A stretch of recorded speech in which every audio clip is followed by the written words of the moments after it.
पिछले जमाने में खुसरो ईरान का एक बादशाह था। उसकी आदत थी कि लिबास तब्दील करके शहर का दौरा करता ताकि लोगों के अच्छे बुरे हालात से वाकिफ रहे। एक रोज हमेशा की तरह वह अपने वजीर के साथ शहर में गश्त के लिए निकला। एक छोटी सी गली में मकानों को देखने लगा कि गरीब किस तरह अपना गुजर बसर करते हैं। उन्हीं मकानों में से एक से औरतों के बोलने की आवाज आई। बादशाह गुफ्तगू सुनने के लिए ठहर गया। दरवाजे के बीच में सुराख से झांक कर देखा तो 3 नौजवान औरतें चरखा काट रही थीं। उनमें से बड़ी बहन बोली कि अगर मेरा बस चले तो मैं महल के नानबाई से शादी कर लूं और इस मुशक्कत की जिंदगी से निजात पाऊं। मंझली बहन बोली कि मैं बादशाह के बावर्ची से निकाह कर लूं ताकि उम्दा उम्दा खाने रोज मिले। सबसे छोटी बहन ने कहा कि जब तुम लोग ख्याली पुलाव पका रही हो तो मैं भी बादशाह ही से ब्याह क्यों ना कर लूं कि सारा मुल्क मुझे मलिका कहे। फिर हंसने लगी। बादशाह ने वजीर से कहा, इस घर को पहचान लो। सुबह को इन तीनों औरतों को दरबार में हाजिर करना। उसके बाद बादशाह गश्त करके आराम करने चला गया। दूसरे दिन वह तीनों बहनें दरबार में पेश की गईं। बादशाह ने कल का किस्सा पूछा तो वह डर गईं, लेकिन बादशाह ने नरमी से कहा कि डरने की कोई जरूरत नहीं, जो बात थी बयान करो। मजबूरन उन्होंने कल जो कहा था बादशाह के सामने दोहरा दिया। बादशाह ने उसी वक्त बड़ी और मंझली बहन की शादी नानबाई और बावर्ची से करा दी और छोटी को अपनी मलिका बना लिया। कुछ दिनों बाद दोनों बड़ी बहनें छोटी से हसद करने लगीं और उन्होंने सोचा कि उसे किसी तरह बादशाह की नजर में गिरा दें। अल्लाह के हुक्म से उसी जमाने में मलिका को हमल के आसार जाहिर होने लगे। दोनों बहनें मुबारकबाद देने आईं। छोटी बहन भोली, जो उनके फरेब से नावाकिफ थी, बहुत मोहब्बत से पेश आई और बातों बातों में विलादत के वक्त उन दोनों को बुलाने का इरादा किया। वह बहुत खुशी से राजी हो गईं और उन्होंने दिल में पक्का इरादा कर लिया कि इसके यहां जब बच्चा होगा तो उसको अलग करके बिल्ली का बच्चा इसकी गोद में डाल देंगी और मशहूर कर देंगी कि मलिका के यहां बिल्ली का बच्चा पैदा हुआ है। इस तरह बादशाह नाराज होकर या तो इसे कत्ल करा देगा या महल से निकाल देगा। और जब मलिका पर बच्चा होने का वक्त करीब आया तो उसने बादशाह से अपनी बहनों को बुलाने की इजाजत ली और इत्तिला करा दी कि यहां मेरे पास आ जाओ। बड़ी और मंझली बहनें गईं और एक बिल्ली के बच्चे का इंतजाम किया। मलिका के यहां एक निहायत खूबसूरत बेटा पैदा हुआ। हासिद बहनों ने बच्चे को तो एक टोकरी में बंद करके उसे नहर में बहा दिया जो बाग में बहकर जाती थी, और मलिका की गोद में बिल्ली का बच्चा रख दिया और साथ में महल में मशहूर करा दिया कि मलिका की गोद में बिल्ली जैसा बच्चा पैदा हुआ है। बादशाह को यह सुनकर बहुत गुस्सा आया और उसने मलिका को कत्ल कराना चाहा, लेकिन दाना और अक्लमंद वजीर ने रोका और कहा, चंद रोज सब्र कीजिए, मुझे इसमें कोई राज मालूम होता है। उसके अलावा मलिका का कसूर भी क्या है। कुदरत ने जो कुछ पेट में बना दिया वहीं पैदा हो गया। और वह टोकरी नहर में बहती हुई जा रही थी कि बादशाह के माली ने उसे देख लिया। उसने निकाल कर देखा, उसमें नौजायदा बच्चा था। माली के घर कोई औलाद न थी। वह खुशी खुशी बच्चे को घर लाया और अपनी बीवी के हवाले किया। माली की बीवी ने अपने ही बच्चे की तरह उसे पालना शुरू कर दिया। टोकरी चूंकि शाही महल की तरफ से आई थी, इसलिए माली ने उसका जिक्र किसी से नहीं किया। उसने सोचा, मुमकिन है कि कोई बादशाही राज हो। बच्चा पलता रहा, यहां तक कि 1 साल का हो गया। दूसरे साल मलिका के यहां फिर बच्चा पैदा हुआ। बदनसीब मलिका ने ला इल्मी से अपनी बहनों को इस बार भी बुलाया। इस बार उन्होंने मुर्दा कुत्ते का पिल्ला डालकर मशहूर कर दिया कि मुर्दा कुत्ते का बच्चा पैदा हुआ है, और असली बेटा टोकरी में डालकर नहर में बहा दिया। और इत्तिफाकन उसे भी माली ने ले लिया और अपने घर परवरिश करने लगा। तीसरे साल मलिका के यहां बेटी पैदा हुई, लेकिन हासिद बहनों ने उसको भी मुर्दा चूहा मशहूर कर दिया और बेटी को नहर में बहा दिया। अल्लाह की कुदरत से वह भी माली को मिल गई, उसने उसे भी रख लिया। बादशाह ने नाराज होकर मलिका को एक लोहे के पिंजरे में बंद करके शहर की मस्जिद के दरवाजे पर रखवा दिया ताकि हर आने वाला उसके मुंह पर थूके। जो इनकार करे उसको कत्ल कर दिया जाए। लोग मजबूरन मलिका के मुंह पर थूकते और बादशाह के जुल्म को बुरा समझते। तीनों बच्चे माली के यहां परवरिश पाते रहे। माली ने तालीम व तरबियत भी शहजादों जैसी करवाई। उनकी बहन भी उसी तरह पढ़ाती जैसा शहजादों का कायदा है। पहले बेटे का नाम माली ने बाहमन छोटे भाई का परवेज और बेटी का नाम परिजाद रखा, और उसी नाम से हर एक मशहूर हुआ। उसी जमाने में मालन अचानक बीमार होकर मर गई। बच्चों को इतना ही दुख हुआ जैसा कि मां का होता है, चूंकि वह उसी को मां समझते थे। वक्त बीतता गया और ये सब तरबियत पाकर जवान हो गए। माली भी रुपए पैसे वाला था। उसने बादशाह से इजाजत लेकर एक महल तामीर कराया और एक बहुत खूबसूरत बाग बनवाया जिसमें एक चिड़ियाघर भी था और माली तीनों बच्चों के साथ इसमें रहने लगा। अब यहां रहते ज्यादा दिन नहीं हुए थे कि माली भी मर गया। बच्चे बहुत ही परेशान हुए, लेकिन क्या हो सकता था, आखिर सब्र करके बैठ गए। दोनों भाई सैर व शिकार के लिए जाते और परिजाद बाग में अपना दिल बहलाती या कभी गाना गाती। इत्तेफाक से मलिका की हासिद बहनों को उनका भी पता चल गया। उनकी हसद की आग जाग उठी। उन्होंने आपस में मशवरा किया कि मलिका का तो खूब इंतजाम हो गया, लेकिन अगर ये बच्चे जिंदा रहे तो मुमकिन है कभी राज खुल जाए, लिहाजा इनको यहां से चलता करो। चुनांचे उन्होंने एक मक्कार औरत को बुलाकर अपनी मंशा जाहिर की। वह कहने लगी, तुम इत्मीनान रखो, मैं इनको ऐसे तरीके से हटाऊंगी कि किसी को कानो कान खबर नहीं हो पाएगी। एक रोज बाहमन और परवेज शिकार को गए और मक्कार औरत उनके घर आई और परिजाद से नमाज की इजाजत लेकर वुजू करके नमाज पढ़ने लगी। परिजाद उसकी नेकी से मुतासिर हुई और इसरार करके खाना खिलाकर अपने साथ बाग दिखाने ले गई। मक्कार औरत बाग देखकर कहने लगी, यूं तो हर चीज मौजूद है, लेकिन इसमें 3 चीजों की कमी है। अगर वह मिल जाए तो फिर यह एक बेमिसाल बाग होगा। परिजाद ने पूछा, वह क्या है? मक्कार औरत ने कहा, उनका मिलना जरा मुश्किल है। परिजाद ने इसरार किया, तुम बताओ तो सही। औरत ने कहा, इसमें बोलती चिड़िया, गाता हुआ दरख्त और सुनहरे चश्मे का पानी की कसर है। अगर वह भी आ जाए तो यह बाग जन्नत का नमूना बन जाए। परिजाद बोली, ये चीजें कहां पर मिलती हैं? मक्कार औरत ने कहा, यहां से 20 दिन के सफर पर हिंदुस्तान की सरहद पर जो पहला आदमी मिलेगा वह रास्ता बता सकता है। अगर हिम्मत वाला आदमी हो तो जरूर इन चीजों को ला सकता है, वरना यूं लाखों आदमी दुनिया में भेड़ा बकरी की तरह फिर रहे हैं। औरत शौक की आग जला के रफू चक्कर हो गई, लेकिन परिजाद एक गहरी सोच में खो गई। शाम को जब दोनों भाई शिकार से वापस आए तो खिलाफे मामूल बहन को फिक्रमंद पाया। हाल पूछा तो उसने तमाम कैफियत बयान की। बाहमन ने कहा कि तुम इतना रंज क्यों करती हो, मैं जाता हूं ये सब चीजें ले आऊंगा। अगले रोज बाहमन सफर को तैयार हुआ और बहन को एक खंजर निकाल कर दिया कि यह मेरी निशानी है। जब तक यह साफ है समझना मैं बाखैरियत हूं, जब देखो कि यह मैला हो गया है तो उस वक्त समझ लेना कि मुझे कोई मुसीबत पेश आई है, और अगर यह खून आलूद हो जाए तो समझ लेना कि मैं अब इस दुनिया में नहीं रहा। उसके बाद भाई बहन से रुखसत होकर 20 दिन तक उसी रास्ते पर चलता रहा जो औरत ने बताया था। 21वें दिन सरहद हिंदुस्तान पर उसे एक कुटिया नजर आई। सीधा वहां पहुंचा तो देखा कि वहां एक दरवेश बैठा है और उसका चेहरा बालों से छुपा है। बाहमन ने जेब से कैंची निकालकर दरवेश के बाल बनाए और फिर अदब से सलाम किया। दरवेश खुश हुआ और कहने लगा, बाबा के यहां कैसे आना हुआ? बाहमन ने अपना मकसद बयान किया और कहा कि अपनी बहन के लिए एक बोलती चिड़िया, गाने वाला दरख्त और सुनहरे चश्मे के पानी की तलाश है। दरवेश ने सर्द आह भरकर कहा, बेटा मुझे रास्ता तो मालूम है, लेकिन वहां खतरे बहुत हैं। चूंकि तुमने मेरी बहुत खिदमत की है, इसलिए मैं तुम्हें इस काम से मना करता हूं। बहुत से आदमी इनकी तलाश में गए, लेकिन वापस कोई नहीं आया। बाहमन ने इसरार किया तो दरवेश ने अपने बिस्तर से एक गेंद निकाल कर दी और कहा, इसको जमीन पर डाल दो और खुद इसके पीछे रवाना हो जाना। जहां यह गेंद रुक जाएगी तुम भी घोड़े पर से उतर जाना। सामने एक पहाड़ा होगा, उस पहाड़ पर चढ़ जाना। जब तुम चट्टान पर चढ़ोगे तो हर तरफ से अजीबो गरीब आवाजें आएंगी और तुम्हें अपनी तरफ मुतवज्जह करेंगी, लेकिन कोई नजर ना आएगा। उस वक्त जब्त से काम लेना और हिम्मत रखना।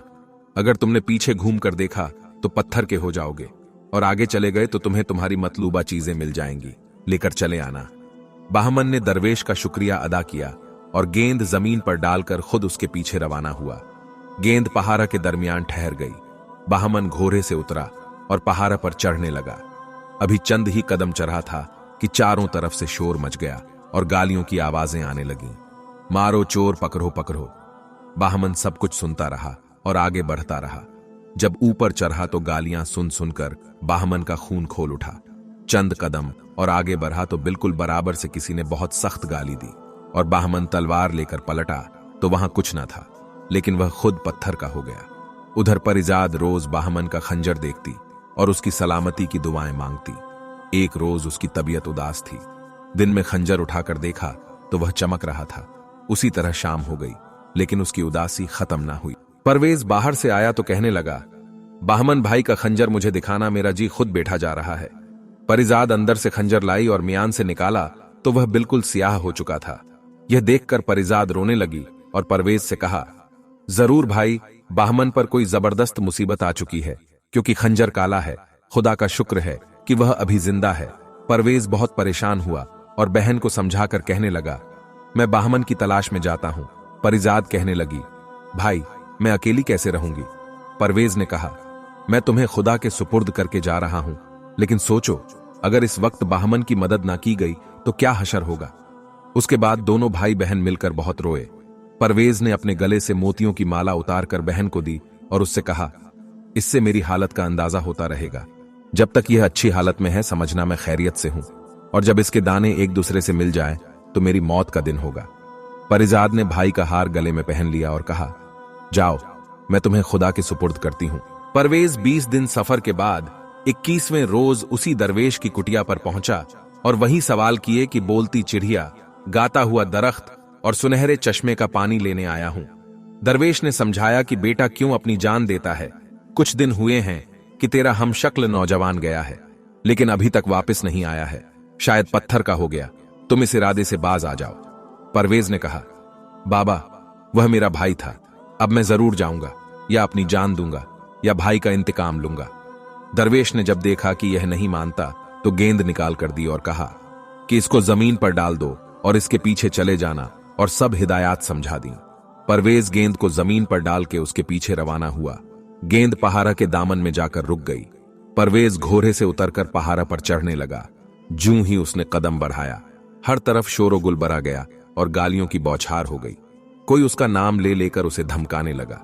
बावजूद इंतहाई कोशिश के परवेज जब्त ना कर सका और तलवार लेकर पीछे पलटा ही था कि उसी वक्त पत्थर का हो गया। जिस वक्त वह पत्थर का हुआ उसी वक्त परिजाद के गले में डली हुई माला के दाने एक एक करके करीब हो गए, जिससे परिजाद समझ गई कि दूसरे भाई पर भी कोई मुसीबत आ चुकी है। पूरा दिन वह भाइयों को याद करके रोती रही। दूसरे दिन उसने फैसला किया कि जब भाई ही ना रहे तो मैं यहां रहकर क्या करूंगी। चुनांचे मर्दाना लिबास पहनकर घोड़े पर सवार हुई और खुदा के भरोसे चल दी।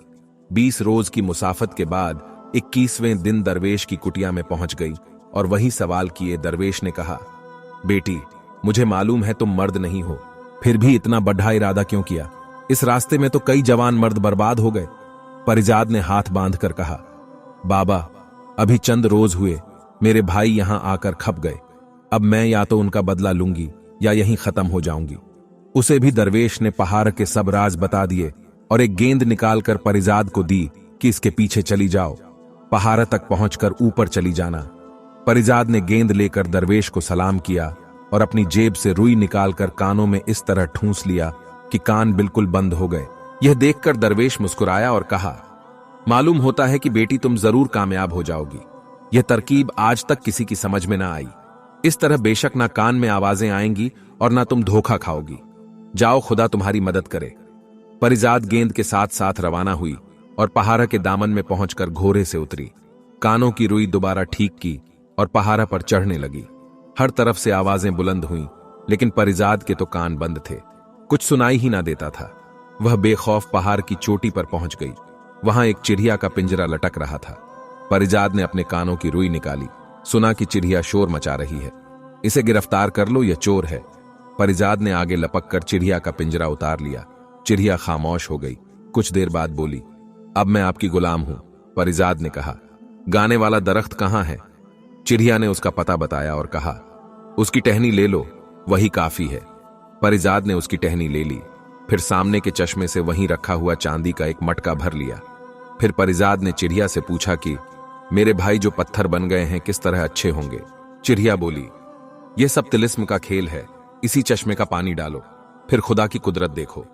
परिजाद ने पहले अपने भाइयों को पहचान कर उन पर सुनहरे चश्मे का पानी डाला तो वह उसी वक्त असली हालत में आ गए और बहन से मिलकर बहुत खुश हुए।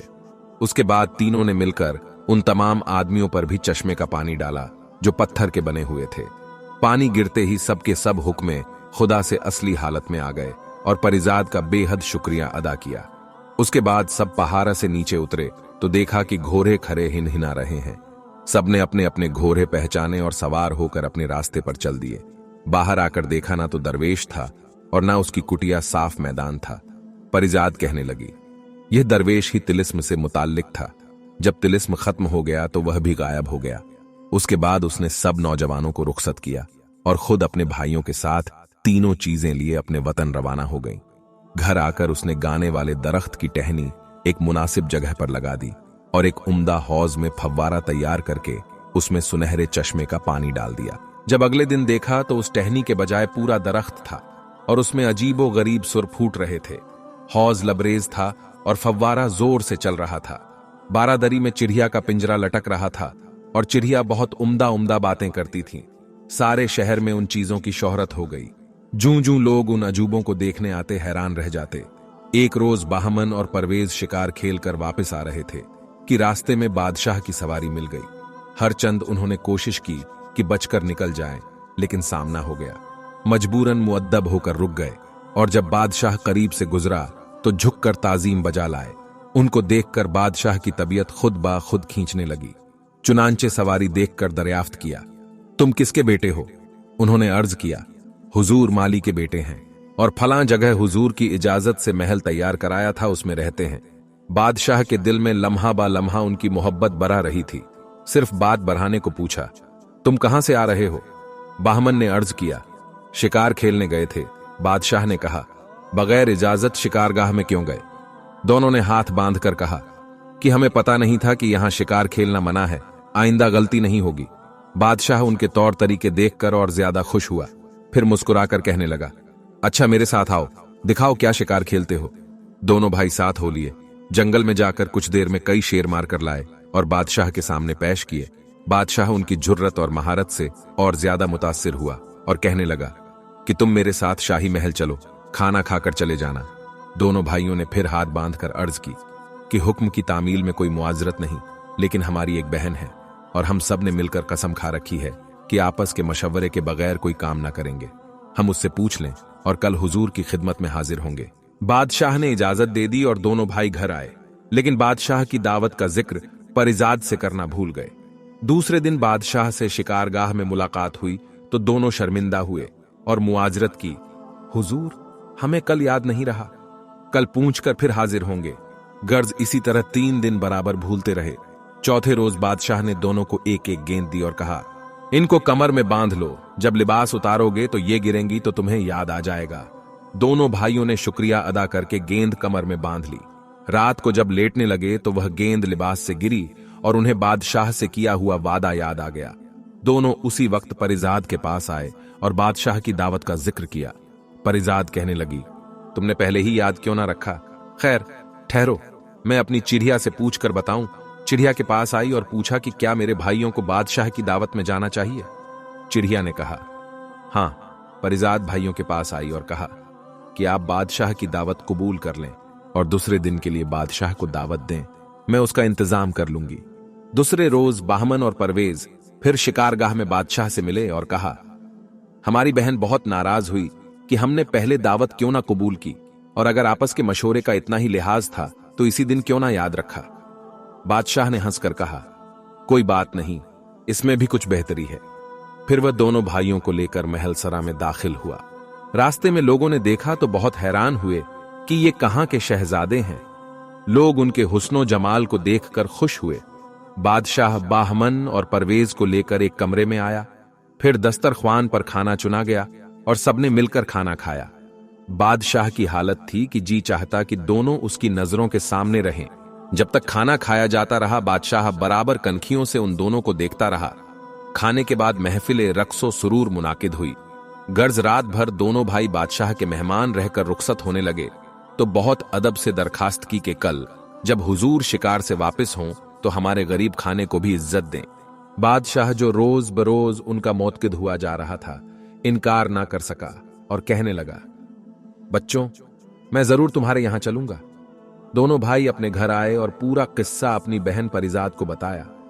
दूसरे दिन बाहमन और परवेज तो शिकारगाह में चले गए। परिजाद चिड़िया के पास आई और कहने लगी, मेरी प्यारी चिड़िया, आज बादशाह की हमारे यहां दावत है, क्या खाना पकाना चाहिए? चिड़िया ने कहा, तुम्हारे पास अच्छे अच्छे बावर्ची हैं, उन्हें हुक्म दो कि अच्छे खाने तैयार करें, लेकिन एक रकाब मोतियों की खीर जरूर पकाना। परिजाद ने कहा, मोतियों की खीर कैसे पकेगी और इतने मोती कहां से आएंगे? चिड़िया बोली, बाग में फलां दरख्त के नीचे खजाना है, जितने चाहो मोती निकाल लो। परिजाद ने खुद जाकर खोदा तो वाकई लातादाद खजाना दबा था। उसने एक संदूकची मोतियों की निकाली और बावर्ची को बुलाकर मुख्तलिफ खाने पकाने का हुक्म दिया। और साथ ही मोतियों की संदूकची देकर कहा, इसकी खीर बनाओ।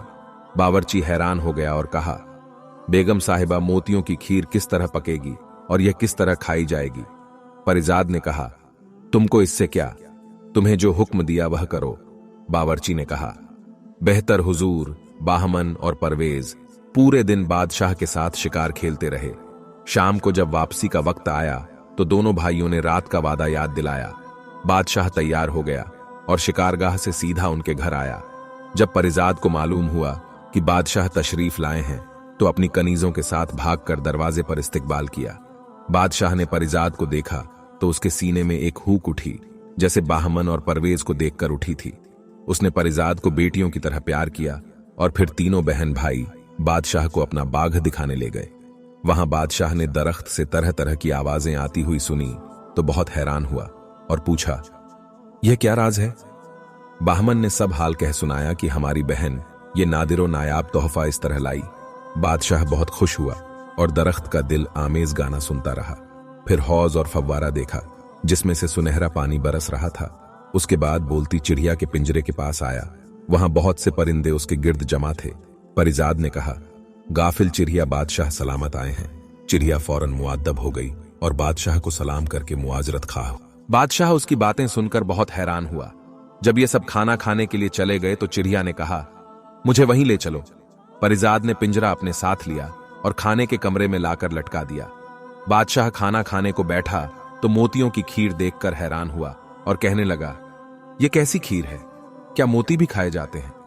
मैं तो समझता था कि तुम सब अक्लमंद होगे, लेकिन यह ऐसी बेवकूफी है जिसका जवाब मिलना मुश्किल है। बाहमन, परवेज और परिजाद खामोश होकर चिड़िया की तरफ देखने लगे। चिड़िया ने बादशाह को मुखातिब करते हुए कहा, आप मोतियों की खीर देखकर तो हैरान हैं और हमें बेवकूफ बताते हैं, लेकिन मैं आपसे पूछती हूं कि जब आपके साथियों ने यह कहा था कि मलिका के यहां बिल्ली, कुत्ते और चूहिया ने जन्म लिया है, तो उस वक्त आपने ये ना सोचा कि इंसान के यहां जानवर किस तरह पैदा हो सकते हैं? चिड़िया की यह बात सुनकर बादशाह हैरान रह गया और कहा कि नन्ही चिड़िया, अगर तुम राज की बातें जानती हो तो बताओ कि असल मामला क्या है। चिड़िया ने कहा कि मलिका की बड़ी बहनें, जिनकी शादी आपने उनकी मर्जी के मुताबिक नानबाई और बावर्ची से कराई थी, अपनी छोटी बहन से हसद करने लगी थीं। चुनांचे विलादत के वक्त उन्होंने पहली और दूसरी बार के बेटों को टोकरी में डालकर बाघ की नहर में बहा दिया और मशहूर कर दिया कि बिल्ली और कुत्ते के बच्चे पैदा हुए हैं। तीसरी बार बेटी पैदा हुई, उसको भी इसी तरह नहर में बहा दिया और आपसे कह दिया कि मुर्दा चूहा पैदा हुआ, लेकिन खुदा के हुक्म से वह तीनों बच्चे आपके माली के हाथ लग गए। उसने उनकी खूब अच्छी तरह परवरिश की, लिखाया पढ़ाया और अब लायक फायक बनाकर आपके सामने बैठे हैं। यह सुनकर बादशाह रोता हुआ उठा और अपने तीनों बच्चों को गले लगाकर बेहद रोया और माफी मांगी कि बेटा, मेरी लाइल्मी में तुम मेरी मोहब्बत से महरूम रहे। फिर तीनों बच्चों को ले जाकर जामा मस्जिद की सीढ़ियों तक पहुंचा दिया और पिंजरा खुलवाकर मलिका के कदमों में जाकर गिर गया और सारी सूरत हाल बताकर माफी मांगी और मलिका भी रोने लगी और बादशाह को उठाकर खुद उसके कदमों में बैठ गई। उसके बाद तीनों बच्चों को देर तक प्यार करती रही। बादशाह ने मलिका को हम्माम में भेजा ताकि नहा धोकर लिबास तब्दील करे। इसके बाद बादशाह ने खुद मलिका की हासिद बहनों को बुलवाकर उसी वक्त कत्ल करा दिया। मलिका गुस्ल से फारिग होकर आ गई। उसी वक्त सबने बैठकर एक साथ खाना खाया। दूसरे रोज बादशाह ने जश्न आम का ऐलान कर दिया। परिजाद, परवेज और बाहमन के साथ नए महल आ गई। बादशाह भी यहीं रहने लगा और उसके बाद उसने एक अरसा तक निहायत अदलो इंसाफ से हुकूमत की और अल्लाह के फजल से कोई मुसीबत पेश ना आई। दोस्तों, तो कैसी लगी आपको यह दिलचस्प कहानी? कमेंट करके जरूर बताएं। चैनल को सब्सक्राइब नहीं किया है तो अभी कर लें ताकि आपको हमारी हर नई वीडियो पहुंचती रहे। दुआओं में याद रखिएगा। फिर मिलते हैं एक नई वीडियो के साथ।